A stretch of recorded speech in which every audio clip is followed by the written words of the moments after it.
Welcome to the DraftKings Pick6 series here with Josh and Nate. We are rolling along with college football specific strategies in this episode.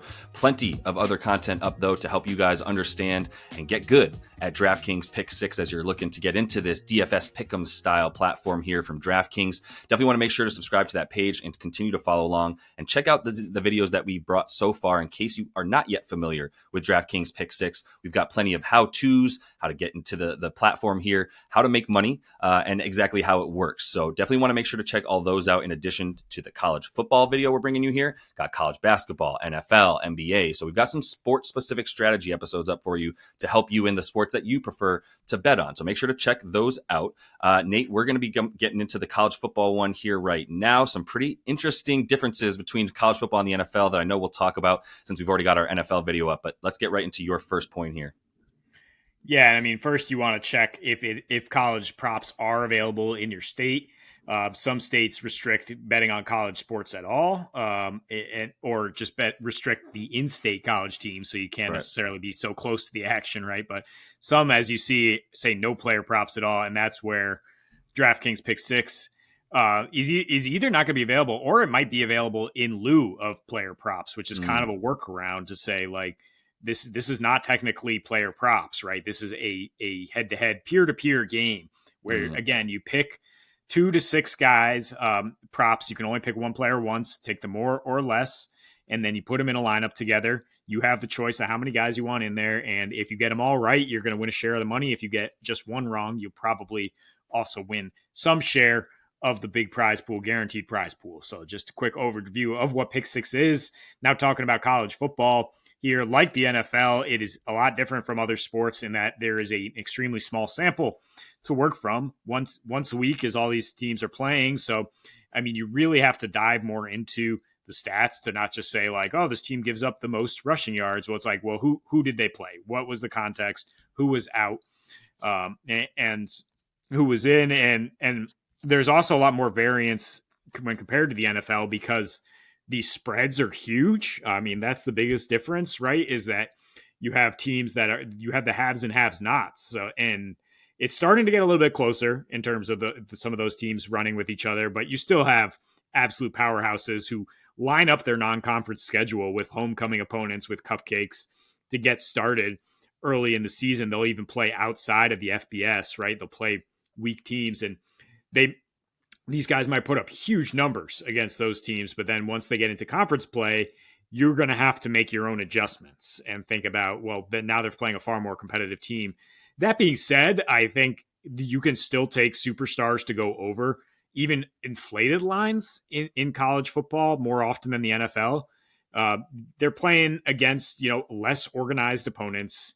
The coaching staffs are not quite as deep. They are still pretty substantial, but they're not going to be able to game plan and effectively execute how to stop one transcendent player, right? So I don't think that you can necessarily, think a line is too high at times. Sometimes a quarterback for 315 yards is still an over because it's just like, look, this system, they're going to be able to throw the ball all day. The opposition is just not going to be able to deal with it. So I like to think of it as like, yeah, you want to start betting inside out with college football. How good is the line, right? And how good is the defensive line that they're going up against? Will they have time to throw? Will they have time? Will they have space for their running back to get going? And that's how you kind of start handicapping those player props. Yeah, a lot there and well said. I'll just honestly bring us right to the next point, which is talking about the injury reports. And this goes into the understanding the rules and the regulations of a game a little bit more than just what the in-game rules are. Like some of the regulations around injury reporting is important because in the NFL, it's a little bit stricter. Well, it's a lot bit stricter, it seems, where you really need to have your injury reports like clearly delineated day by day, right? And then leading up to game time, you have a certain window that you really need to announce exactly who is out if they're not going to play, and vice versa, especially so you can make sure you get your backups in there and you have your reserves called up in place that you need. So that's a little bit more important in the NFL. In college football, it's a little bit more work. There's a lot more diligence that's needed in order to make sure that you know who's going to be in and who's going to be out. And one of the things that you and I were talking about, and you pointed this out, and I really like it, is the fact that guys will get benched. Guys will try to give it a go if they're maybe hurt, or they'll get benched in the middle of a game because the coach needs to teach this young man a lesson. And it's not the NFL where you're dealing with bigger egos and millionaires at this point. Well, some of them might be millionaires with NIL, but not most of them yet. So it's a little bit different in that sense. And the coach has more wiggle room, more leeway, more control in general to do with his players and sub them in and out during the game more than the NFL, right? Like in the NFL, how often are you seeing two quarterbacks ever really get into a game? Sans Justin Fields now coming in Pittsburgh, right? Other than that, we haven't been seeing that at all almost ever. In college, not even that irregular. You're going to have packages for specific guys. You might not get the same usage each time. Sometimes unders is a better play just in due to that fact. If you think that there's competition between two guys and one starting but might not be finishing the game on the field, then that's a good reason to look for unders for these guys. And when things are a little bit more vague and a guy may or may not play, especially when it comes to injury, that's when it's like, when in doubt, lean to the under. The way that we should bring up the way that voids work as well here, because if a player plays at all in the NFL, right, I believe it's at least a down that they're out there, in college as well, that they're out there. And if they get out there, they're considered playing now. If they don't see the field at all, then it's going to be voided. And that player's prop won't count towards your pick set that you have any further. So it's important to realize that, because getting on the field but not participating is a great under. And when you can find those spots, you're getting some serious value. Yeah, that's a really good point. I mean, you can even look at kind of backfields that have multiple guys in them and just trying to take the under there, even if you don't know, if it's a hot hand approach. And even if you like their matchup, to be like, look, I think on certain days, like the coach is just going to go with this guy more than the other. So I'll take the under, expect that to oscillate. You can take quarterbacks to throw an interception. You get the over half an interception prop sometimes, right? Not here on this small Maction slate, but if you get that in college, that's going to be a lot more reliable than in the NFL if they're facing a legitimately good defense, right? And that could be correlated to the possibility of them getting benched in terms of the quarterbacks. But yeah, we've seen Cam Rising of Utah try to give it a go a couple times earlier this season and just not be up to snuff, which hurt his receiving props, his players' receiving props, and obviously his unders hit. So that just being an example of it. You really got to follow the reporting to see, like, is this guy not going to really be healthy enough to potentially finish the game? But as we bring up with the college basketball props, there's a real opportunity for line shopping, even more so in football because the numbers are bigger than 19.5 points. You have like 56.5 rushing yards up there. And that just there might be more of a discrepancy between sportsbooks. So go to lines.com, search the player you're looking at, whether you're going to take over or under, and you'll see, like, is there value here? Maybe it's 56.5 at DraftKings and on Pick6, but maybe another book has it at 52.5. So that's showing, a little bit of value on the under, and then you're able to use that discrepancy to your advantage. And these lines lock on Pick6. So even if things change and you see lines move due to different reporting, that's another way to take advantage of them and say, like, I'm going to hit the discrepancy. I'm going to hit the area that has now been left vulnerable by the book by a line that is, disputed at other books now in the industry, and to use that as kind of a guide for you. Yeah, it's tough. There's a lot more games than in the NFL, so it's tough to keep track of all of it. And like we've said, these books can't just copycat each other with the same level that they can in the NBA or the NFL, and there's fewer games to look at, so everybody's able to just sort of see what the sharp books are doing and copy. That's a pretty big deal here in college football, that they're not able to do that. And then you find that discrepancy, a lot of middle opportunities, some arbitrage opportunities. So definitely keep those lines shopped just as much, if not more so, in college football. But the other point here I would make, it's similar to the NFL, but there's a little bit of difference here. And we're talking about game script, right? And game script is going to impact how in football more than any other sport. You go up, you get 2 defensive touchdowns, your quarterback probably ain't getting his passing TDs, or you're probably not getting the yards now. So there's things that impact the game script. If you're leading for most of the game, much more likely to run, or at least run some plays that take time off the clock. But here's where it's just really important to understand the coaches, right? More than anything is, like, are the coaches going to be running the ball? What is their pass to run ratio? It's so much more. You're going in the NFL, like, the widest discrepancy you'll find is like maybe 55%.